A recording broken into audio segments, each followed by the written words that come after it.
In southeast Liverpool, few minutes drive away from the M62 motorway and the famous Five Ways roundabout, is Childwall Woods and Fields and the Black Wood.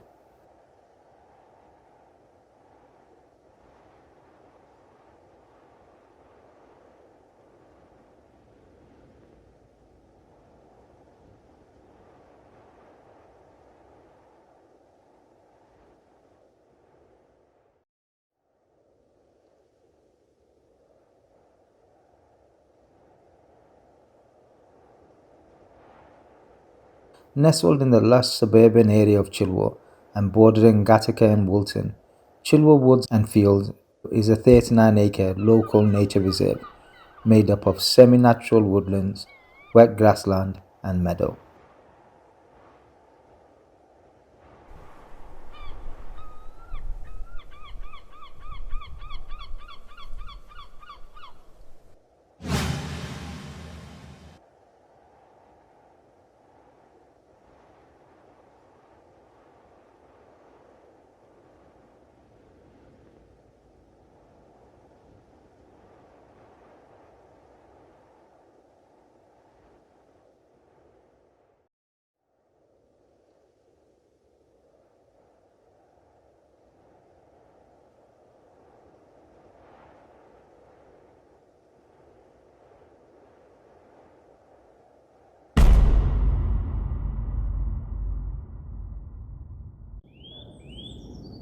It's a L-shaped reserve with clearly marked paths and directions and is wheelchair friendly.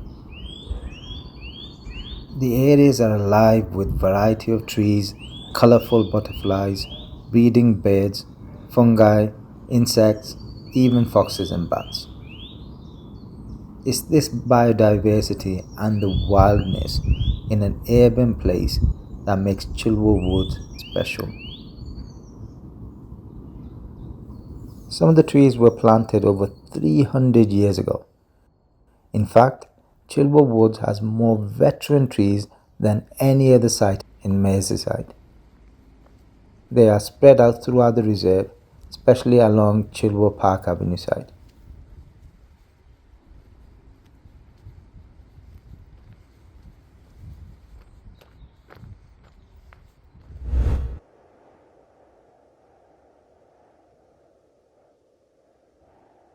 Not far from the main entrance, down a small winding cobbled path, is the champion tree.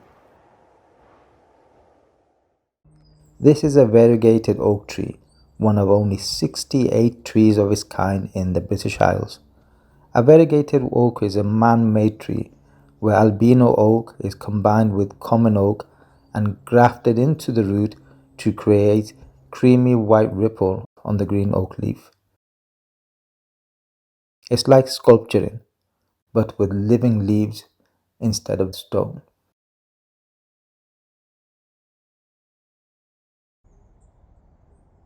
The champion trees are the largest and tallest trees of their kind in whole of Britain.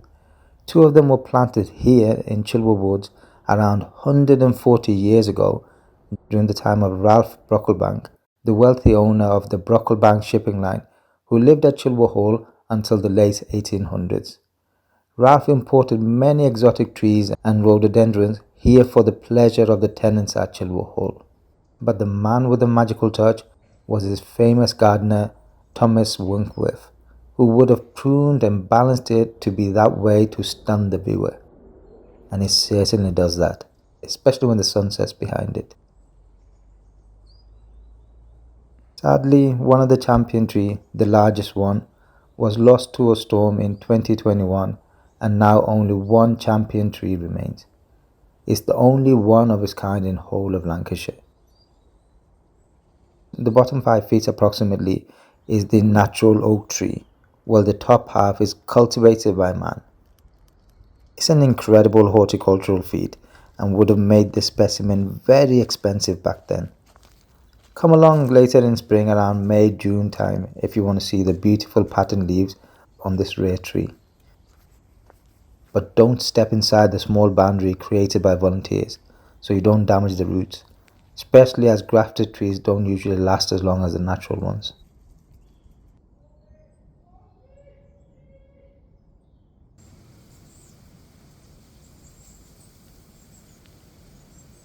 Next to the champion tree is the Folly.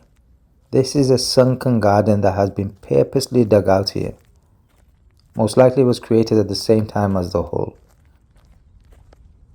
There's actually two follies in Childwall Wood, but one has been cut off by overgrown vegetation. This is the bigger, more well-known of the two. Locals call it Monkey Island. It's just an expression. Nobody knows where it came from.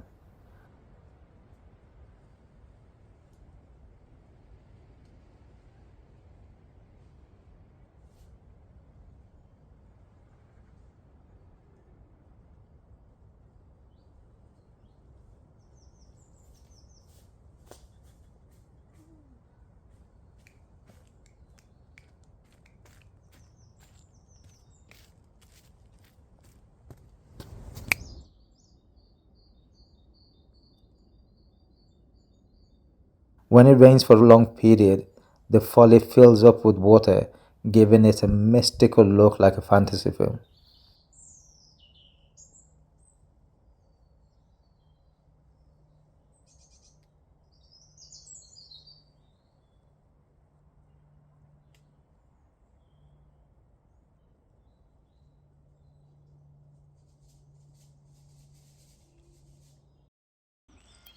Near the cave pathway is the Haha. This is a sunken fence or wall created as a barrier to keep animals and people away from the formal garden without obstructing the view, giving the illusion of a continuous unbroken view. Haha was a common feature of landscape gardens and parks in the 18th century, particularly in French gardens, and later adopted in English country estates. The name haha comes from the surprise or exclamation of haha or aha a person might make when they first encounter the feature, realizing it's a barrier. Well, I'm sure if it was left to some scouser, they'd come up with something else, and it certainly wouldn't be a laughing emoji. Oh shit. This one here at Childwall Wood was originally a 5 or 6 foot drop. It was later raised up to almost ground level by the rubbish that was dumped here when it was a landfill. The haha went around the front of the hole and curved around to Childwall Lane.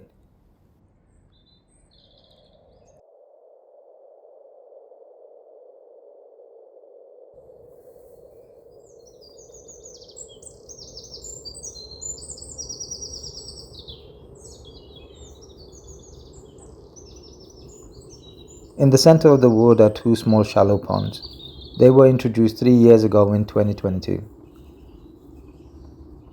One of them, hidden from the public, is specifically a sheltered area for wildlife, allowing nature to do what nature does best.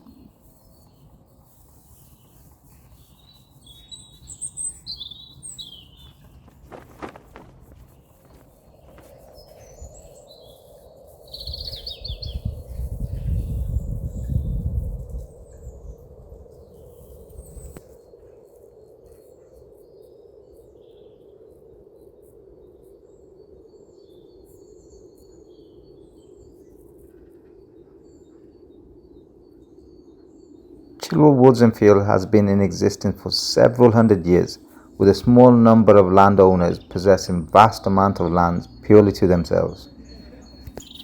The woods was planted and hunting areas were created from 1700s, over 300 years ago, as a private ornamental garden by the wealthy residents of Childwall Hall, especially Isaac Green and his grandson Bamber Gascoigne Jr.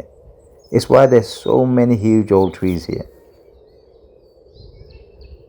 A curved carriageway was carved out to carry important visitors to the hall, and two gatehouses or lodges were built to complete the grand design. The main lodge on Childwall Abbey Road and the second one on Woolton Road, but this no longer exists. Sandstone from local quarries and the carriageway was used to build the new opulent Childwall Hall, which opened in 1813. The whole thing was spectacular, carefully created to have wow effect and showcase the owner's wealth, especially for a man like Bamber Jr., who loved entertaining people, so much so that he was asked to step down from his seat in Parliament for too many absences. The 3 levels of terrace fields have been used for a lot of things over the centuries, from being pasture to a golf course, playing fields, and even a landfill site.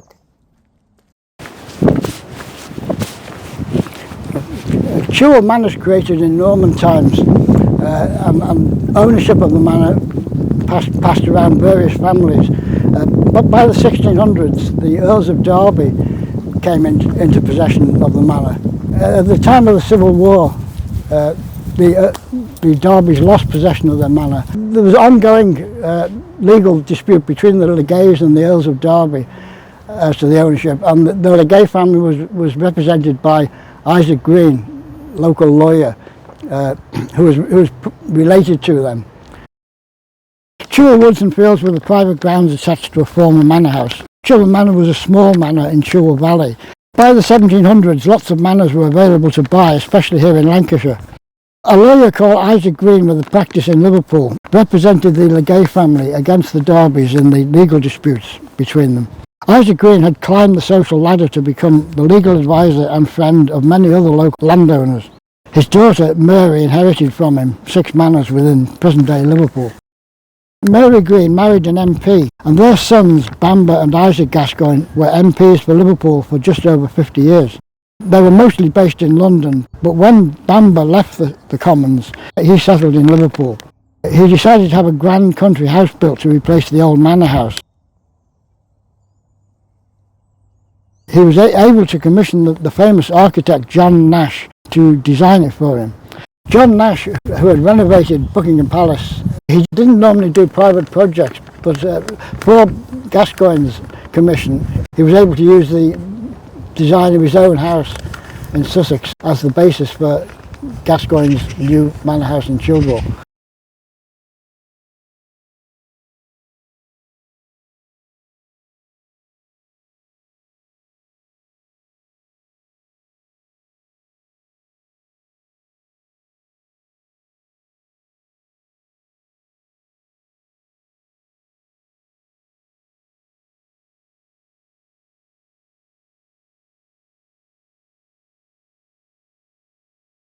The lord of the manor had one child, a daughter, Frances Mary. She married the son of the Marquis of Salisbury, who soon after inherited the title. After Frances Mary had become Marchioness of Salisbury, they were unable to spend much time in Childwall, and the Salisbury family finally moved out in 1833.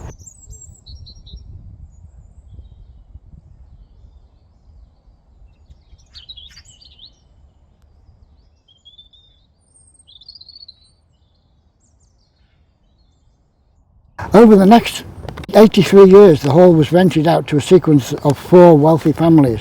The most famous of these was Ralph Brocklebank, the leading Liverpool ship owner of the time.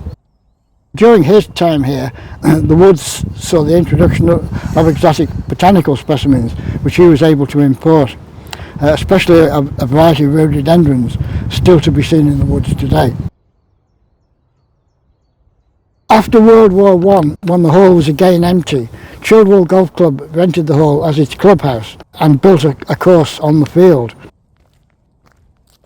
After the club's lease ended in 1939 and World War II began shortly after, the field was turned over to growing vegetables, and soldiers were billeted at the hall, like Brideshead in the famous novel. In 1947, the new 5th Marquis of Salisbury, having decided to dispose of his Liverpool assets, sold the woods and field to Liverpool City Council and gifted the hall. The hall was, however, deemed to have extensive dry rot and was demolished in 1949. Alas, the hall is no longer here, but we do have sketches and photographs of it.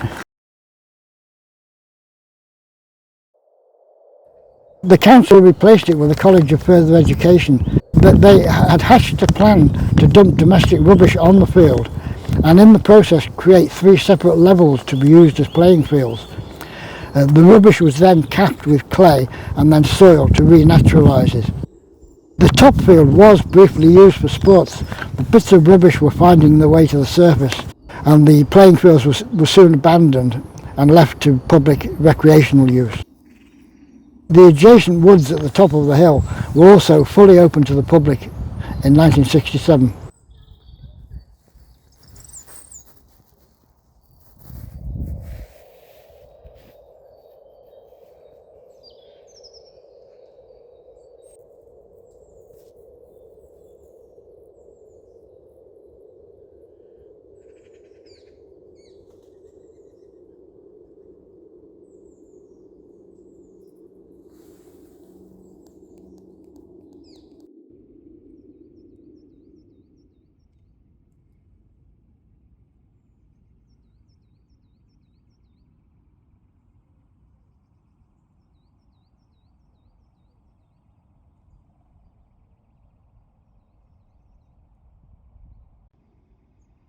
In the 1990s, a team from Liverpool University planted a large number of trees on the middle of the three fields, densely packed on one half of the field, a variety of species of tree.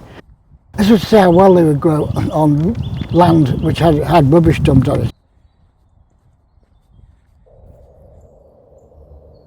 Colleges of further education were discontinued in 1982 and the site was sold to Mersey Television to build studios. They were renamed Lime Studios in the 2000s. Lime Studios has continually been using the site from then.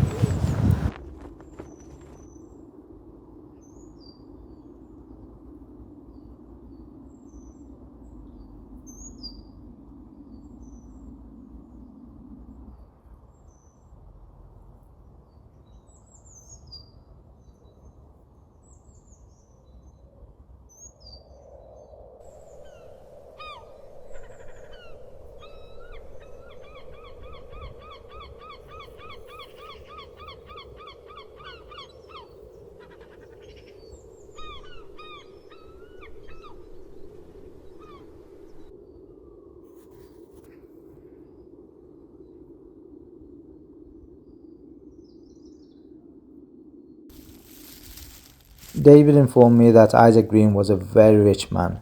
He had 6 manors in Liverpool alone, so there's no record of his family being involved in slavery, unlike many of the rich residents of Liverpool during that time. Nevertheless, his grandson Isaac Gascoigne, Bamba Jr.'s brother, and a long-serving MP, was known to be strongly against getting rid of the slave trade. We meandered through the magical woods as it took me to see the remnants of the chapel which once existed next to Childwall Hall.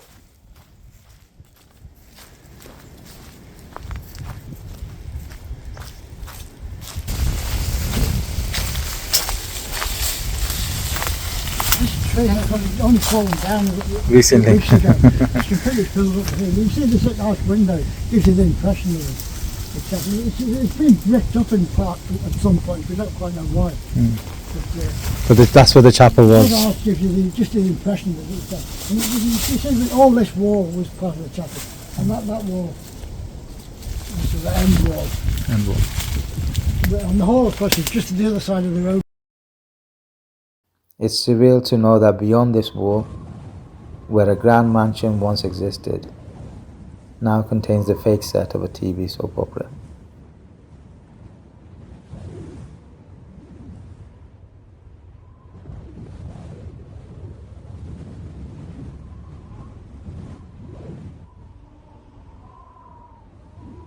They say if you want to predict your future, know your past.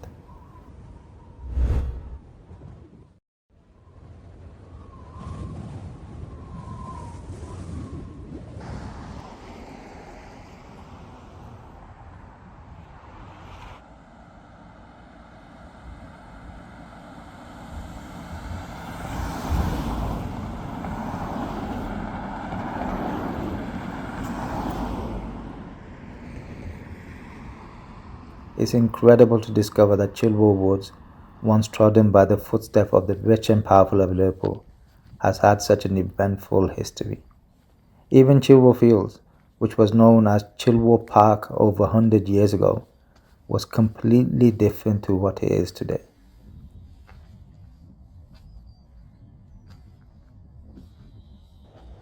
From a gentle grassy slope with few trees to the wild meadow we see today.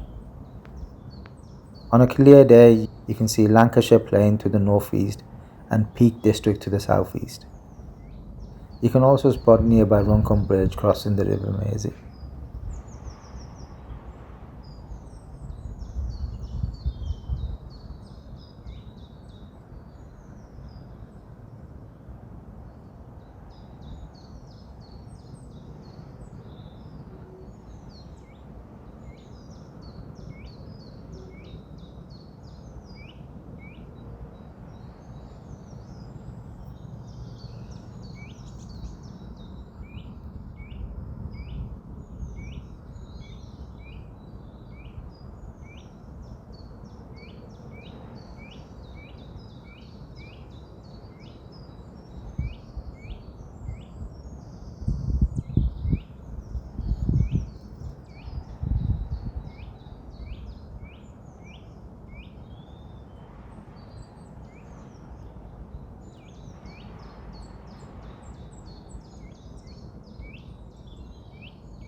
Across Woolton Road is Blackwood.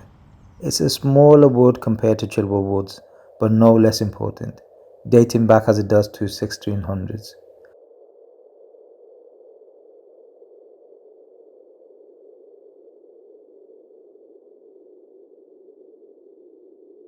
It's a small area of an older woodland, approximately 2 acres big.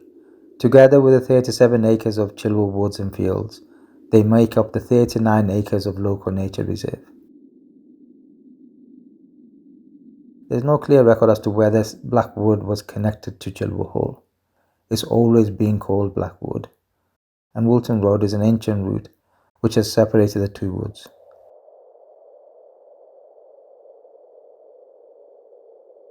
The Blackwood is surrounded by nice houses and big roads.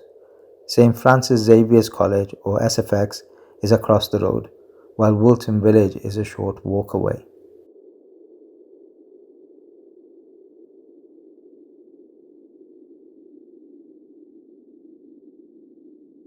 But step inside the Blackwood and you are transported into a mystical otherworld, struggling for light.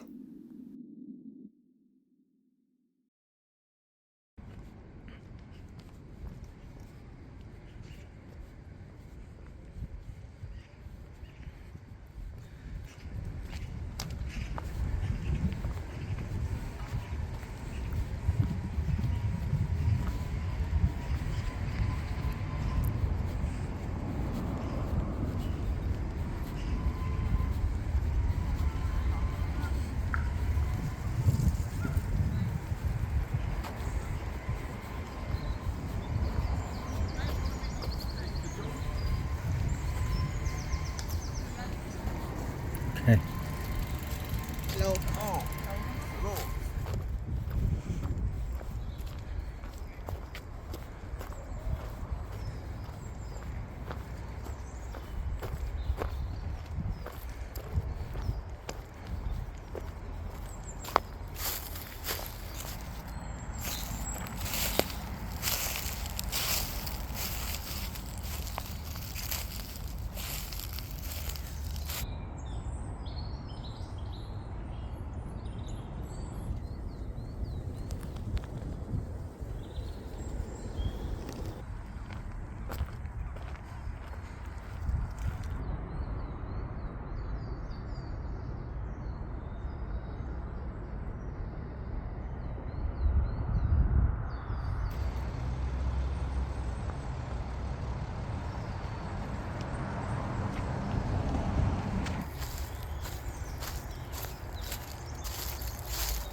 The Blackwood is a small reminder of what some part of Childwall Woods would have been like at one point. Walking in the wood is short and easy, and the wood is surprisingly quiet. But be a little alert of fallen branches and unstable trees. Sadly, an elderly man had died in 2020 while walking his dog when he was hit by a heavy fallen branch during a storm.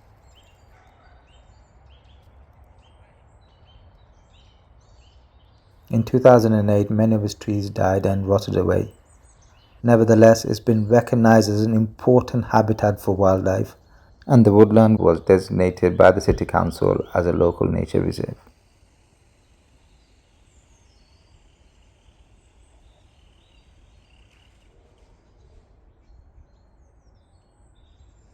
Today, Childwall Woods and Fields and the Blackwood are part of the Mersey Forest. They are owned and managed in partnership with the Wildlife Trust and the Liverpool City Council.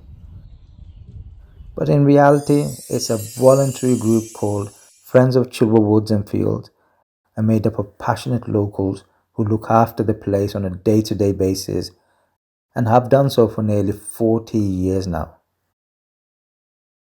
So John, could you tell us a little bit about the Friends of Childwall and Woods Society? I certainly can. The Friends of Childwall Woods and Fields was formed in the late 80s as a protest movement when there was a potential for housing developments to be built on this wonderful resource, and local people rallied and prevented that from happening. We're not so much a group of protest nowadays. Our mission is to protect and preserve this fantastic natural asset, 39 acres of mature woodland here in South Liverpool, for the benefit of people, for their well-being, their physical and mental health, and for the benefit of nature on our doorstep. What are the type of things that you do within the organisation? So we have ecologists, we have educators, we have project managers, we have bureaucrats necessary for grant applications and paperwork, the dreaded paperwork. We have a range of people who can bring their skills and talents to this site. And they're just the trustees. We also have an amazing number of local people who voluntarily provide their time to tackle the invasive species, to help plant wildflowers, to help manage the ponds and the assets that we've installed as part of our big projects, and to do an awful lot of things that sadly the owners, Liverpool City Council, for various reasons, mainly financial restraints, aren't able to do. So local people have really taken this site to their heart and have put their blood, sweat and tears, their muscles to work in making sure this site is accessible and making sure this site is viable for many different forms of nature. How does this place and your management fit into the style of the wider community?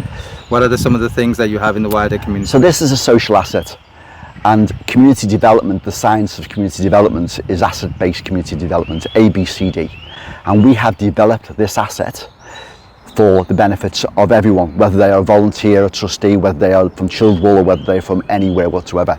This place is 8 minutes walk for me. Look, what better place could it be on a lovely spring morning like this? And yet it's within half an hour of 500,000 people. It's a resource that is underexploited. Now, in terms of Friends of Childwall Woods and Fields as an organisation, it focuses on this particular asset. But Friends of Childwall Woods and Fields is a member of Childwall Altogether, which is a community partnership group that links together the not-for-profit groups within Childwall, within South Liverpool, links with Hope University, particularly the community development and youth development parts of Hope University, with the other not-for-profit groups, and we connect and we collaborate to improve the lot of our citizens and residents here.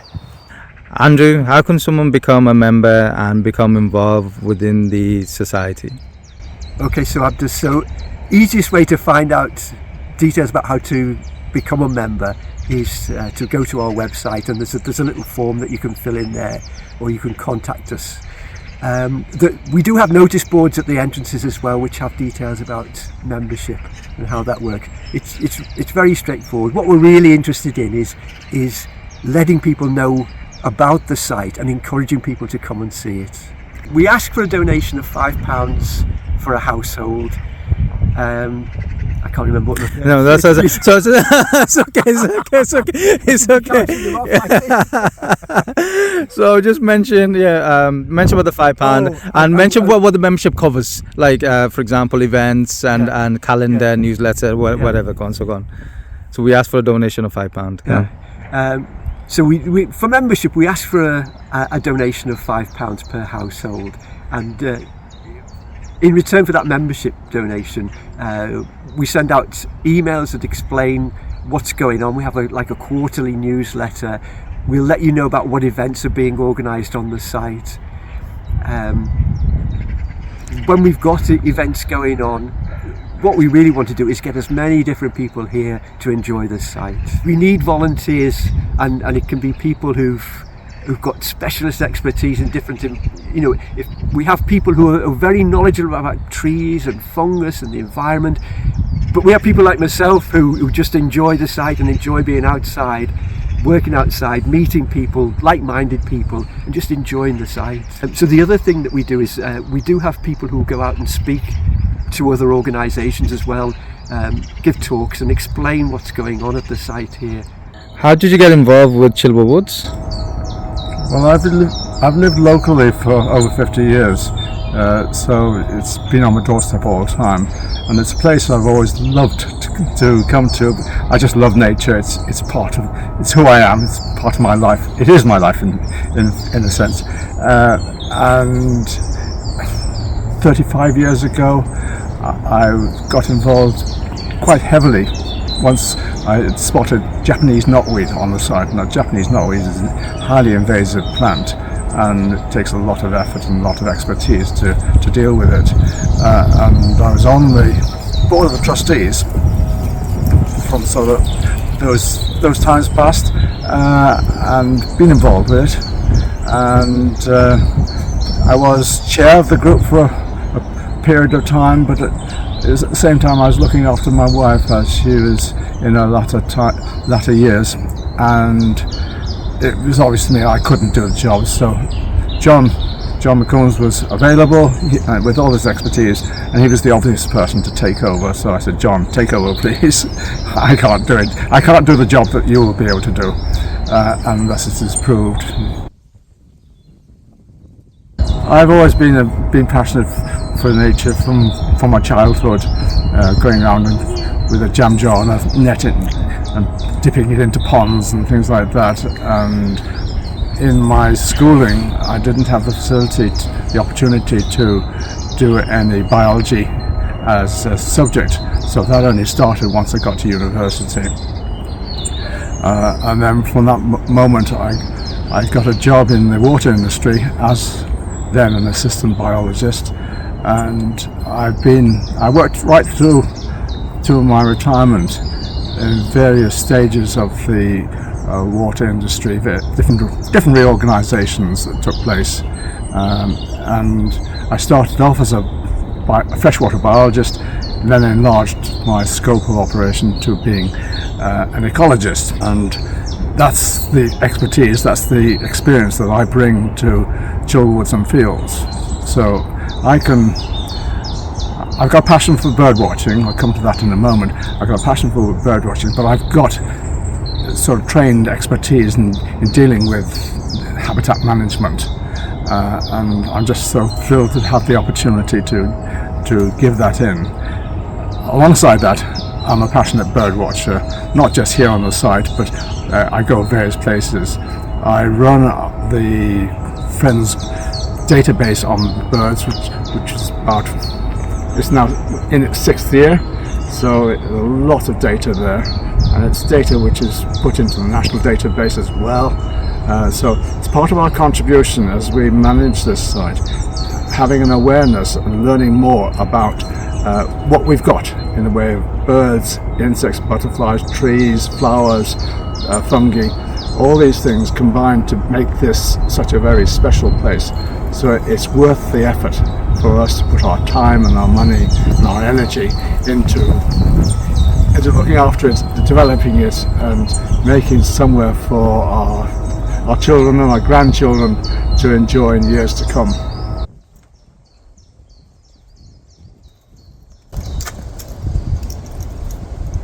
From time to time, people take the feeders off, and depending on how I actually attach it to the tree, sometimes the squirrels do as well. Also. So my wife and I and the kids moved here 28 years ago this coming April, when my wife started to attend Hope University as a mature student, and my brother who's already in Childwall introduced us this fantastic asset. Now my background is central government project management, big projects, hundreds of millions of pounds, and I early retired back in 2017, and I've got skills, and it would be wrong for me not to use those skills for the benefit of my community. And so I recognise the good that this does me in keeping my brain alert, in keeping my skills alive, and in keeping me active.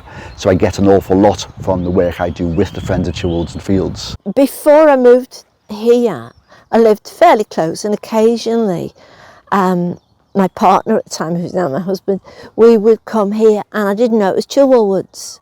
I called it Woodpecker Woods, and if he said, well, all right, where should we go today? I'd say Woodpecker Woods, because this place is special and different for people who don't know what it's like, and you walk in for the first time, it's like, whoa, what is that? Was it a stream? It's the carriageway now. I know, I've walked down it many times, but when you walk in originally, it hits you as something different. Then we actually moved very close, just over the road from the gates, one of the gates, and I'd come in here every day, and I noticed knotweed, and I had to tell somebody that we've got knotweed on Childwall woods and fields. It's an invasive species, not a native invasive species. So I contacted friends of Childwall Woods and I contacted Carol Story, who was our councillor. That was the beginning of getting dragged into this wonderful group, which I'm very pleased I did. And that was how I started. When the lockdown happened with COVID, I was one of those who unfortunately got locked in. I got the letter to say, don't go out of your house, stay away from everybody because you've got immunity compromised.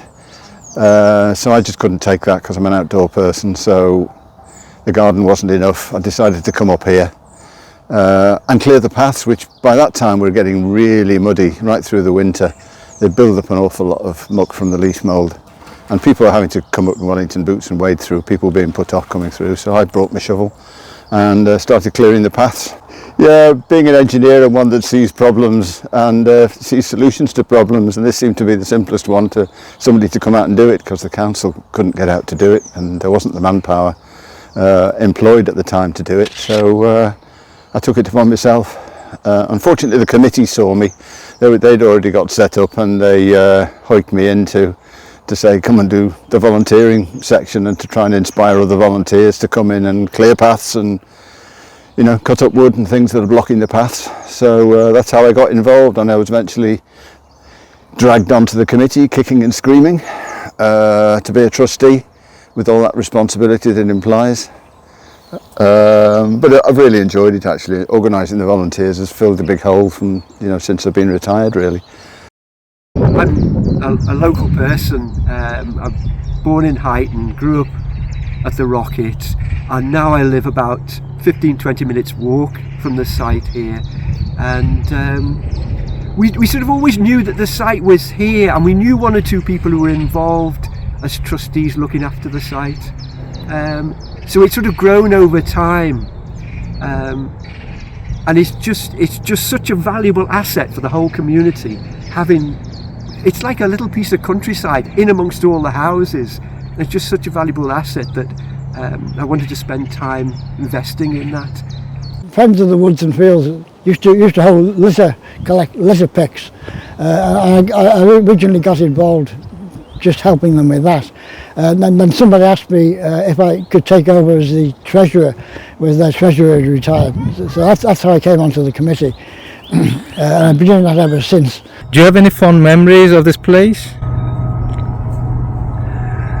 During the pandemic, this is my sanctuary, this is my release place, which is whilst I was looking after my wife, and I've come up here and I've got so many memories of specific moments when nature was just magical.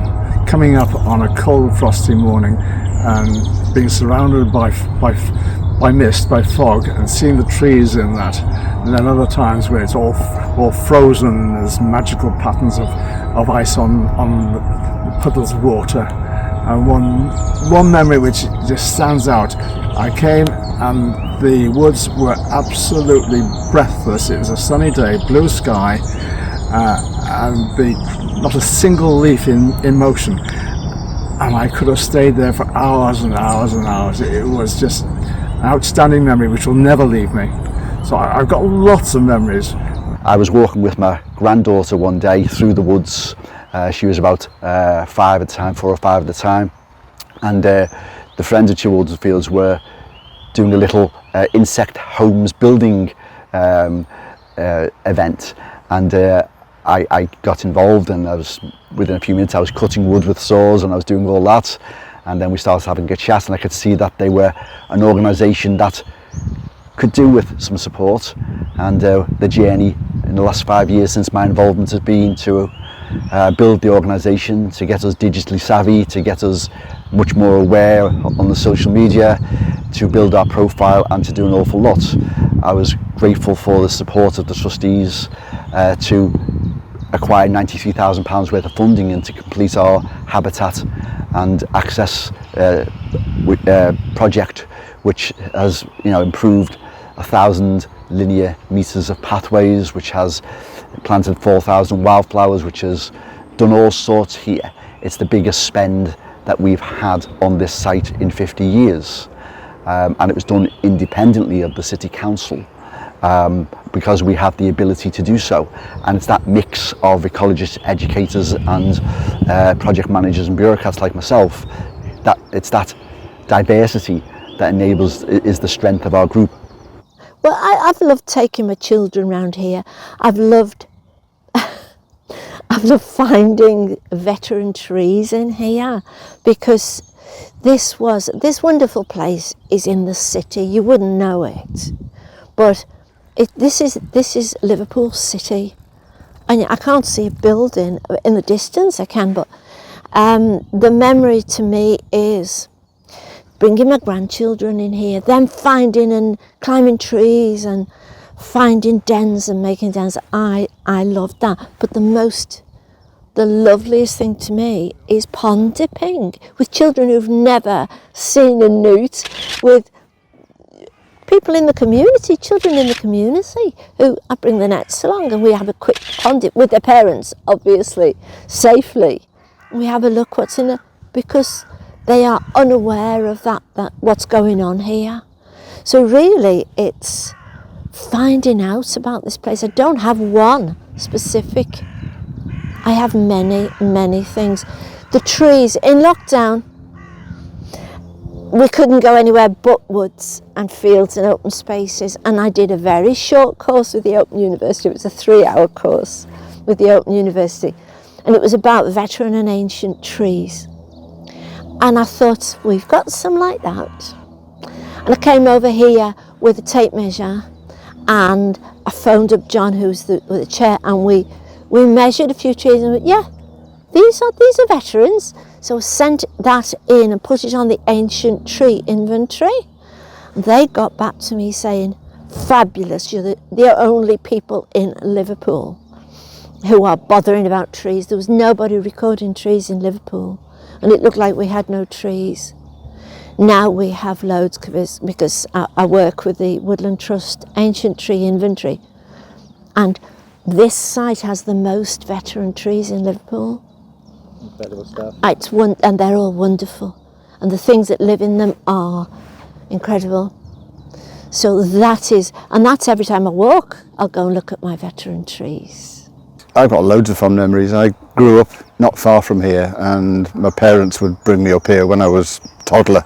And then mainly in the far end, we didn't come into this end very much. The north end, as we call it, used to be a formal park, and then it was really neat and tidy and cut grass with beautiful mature trees in it. So my memories are a lot back to then with my parents. But then of course as a teenager I'd be cycling through here on my way back from delivering the papers, all weathers, all kinds of times of the season, so I'd see everything that was going on. There were squirrels and there were rabbits and all kinds. Seen weasels here and all kinds of wildlife and the birds that are here. And now just walking through slowly with my wife, who's not walking fast anymore, it's just lovely to take in the essentially fresh air that's here. Actually, I know we're in the middle of the city, but we get a lot, and the views from here are just stunning. It is the fact that it changes over the seasons. I mean, today we've got a lovely bright sunny day. It's springtime. In a couple of weeks' time it'll look completely different. It changes all the time, and walking around, we meet new people. We meet people who've never been to the site before and are finding it for the first time. And then we meet people who are regularly here all the time. It's just a lovely spot. I've lived very near to the woods for 60 years now. Since you were a young child? We used to play hide and seek when I was around 10 years old. And we used to play football and cricket on one of the glades near the entrance to the woods. How do you feel that the organisation has evolved over the years? In the earlier years, when I started on the board, to some extent it was fairly amateurish. But as various people have come and joined the board of trustees, several have brought trained expertise to the whole operation that we're doing. In fact, the present makeup of our board is a combination of experience, time and professionalism in different spheres. What could be improved in terms of this place and just overall? What could you do better? So we have a number of threats on our register, which are the invasive species, the lack of integrated working with the landowners, Liverpool City Council, who we have wished to work with in a much more collaborative way.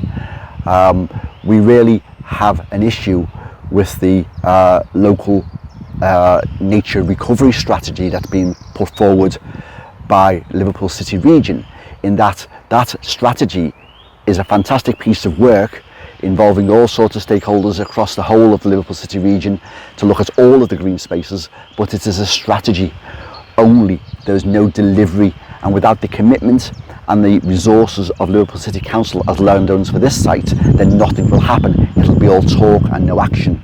And we really need the commitment of Liverpool City Council to work with us so that we can connect the community and use our expertise, our ecologists, our educators, to get people, maintain people's involvement in this site, and to correct the habitats, to improve nature, to stop it's to remediate the habitats, to use the technical expression, to ensure that those invasive species and the natural way of nature for trees to take over, that we have that rich mosaic of habitats and the richness of the biodiversity forever. Do you have any message for future generations? Oh, my message to the future is look after this place, treasure it, make the most of it. It's there for you. It needs to be looked after, because if it's ignored, if it's left, it'll just go to rack and ruin, and there won't be anything like the same thing that it is at the moment.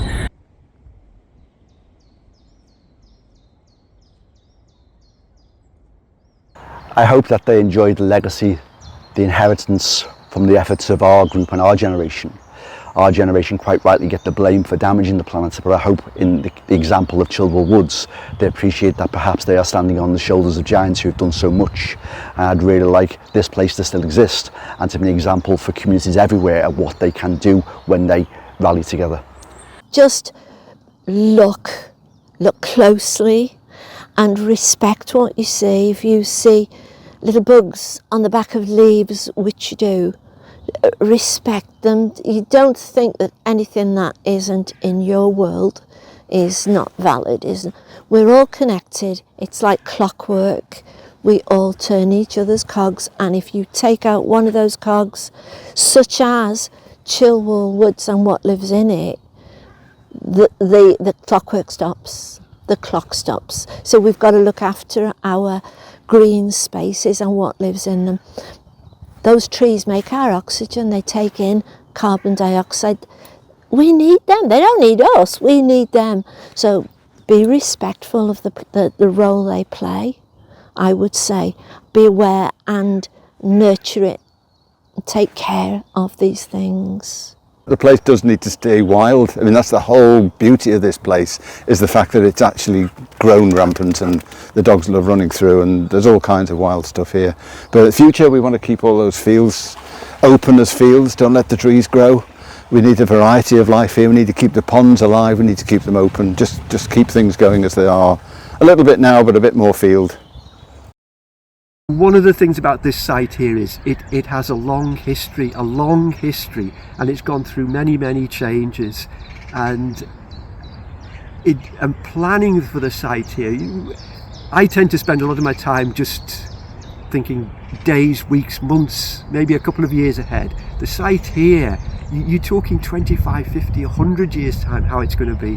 So what I would like is that it will still exist for generations to come, and they can all come and discover it and enjoy it.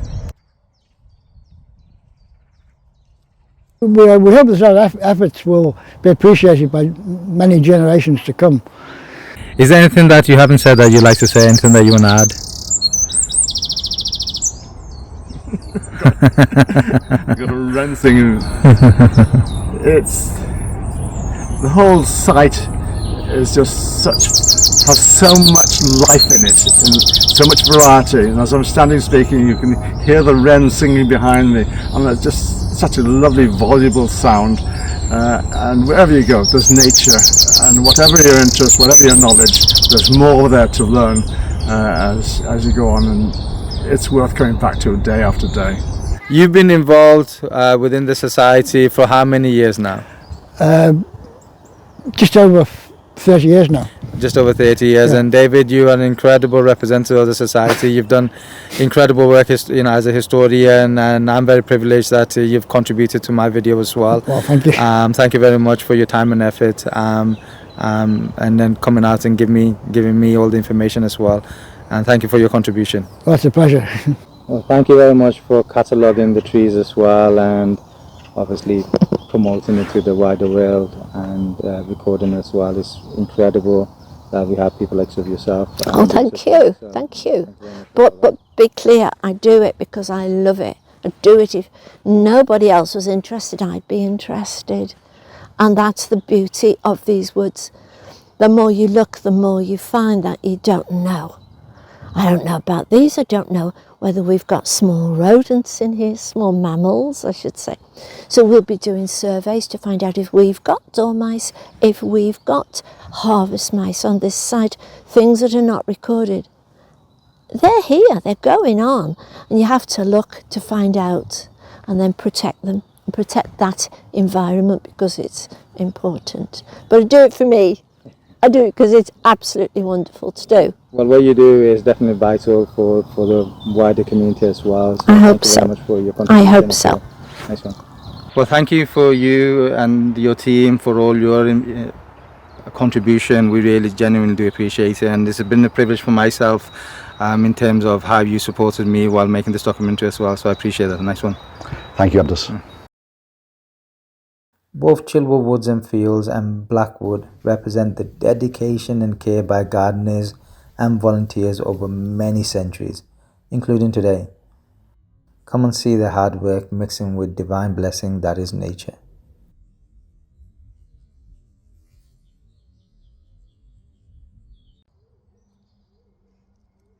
The woods are popular venues for families, dog walkers, joggers and cyclists, and anyone else looking for a bit of peace and quiet and some fresh air.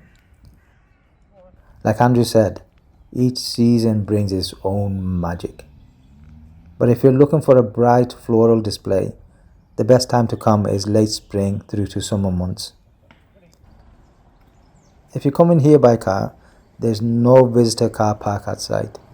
You'll have to park on the side roads. Just remember, it's an urban residential suburb, so be mindful where you're parking. If you want to come on public transport, Childwall Woods and Blackwood is approximately 6 miles east of Liverpool city centre. Bus numbers 75, 78 and 86C all stop on Woolton Road next to the woods. You can also get bus numbers 79 and 61, which stop a little bit away from the woods.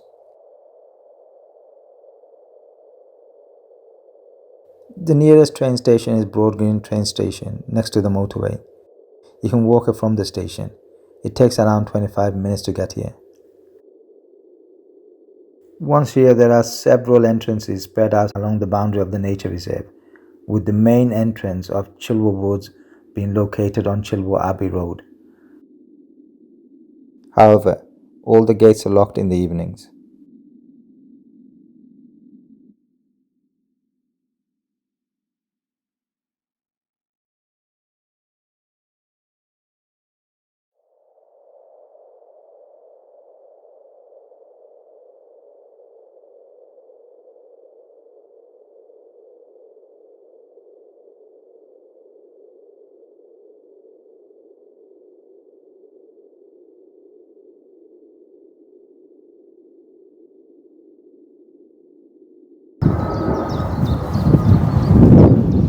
Quite a sight, right? It's incredible. At the start of the documentary, when you've seen the Childwall 5 ways, you'll have seen on the left there's a secondary school, which was my old school, Childwall Comprehensive, or the Holt as it was originally called. I went there in the early 90s, and it's only 5 minutes walk from Childwall Woods. And even back then I'd heard about the place, but I'd never even bothered coming here. And then just for the sake of this documentary, I've been walking about 10 times coming here, which is an hour's journey from my house and another hour back, so it's a total of 2 hours. And I've done all that, you know, during the month of fasting, you know, during when it's Ramadan also. So yeah, I guess lesson for all of us, right, is when the intention is there, you can do anything, you know. I think one of the dilemma of being a filmmaker is when you come across a spectacular and beautiful place as Childwall Woods and the Black Woods, is whether you should show it to the rest of the world or not, you know. There's a part of you that gets greedy and selfish and says, you know what, keep it to yourself, you know, don't spoil it, you know, keep it hidden. It's a hidden gem, right? But there's another part of you that feels duty bound, you know, just to showcase it to the rest of the world and to capture this, you know, for future generations to see even in 100 years time, right? Yeah, but what I personally love about Childwall Wood is that it reminds me of the village of Bangladesh where I was born.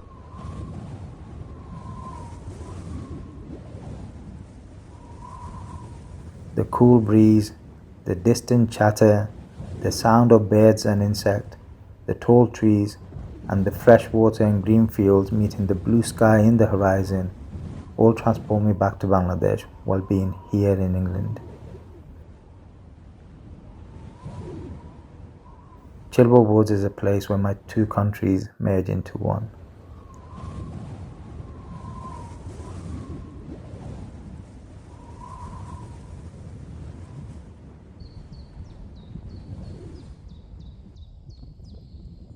Be considerate when you visit such a beautiful oasis. Don't disturb the nature. Remember, it's a woodland, not a park. Follow the great advice of friends of Childwall Woods and Fields. Leave nothing but footprints. Take nothing but photographs.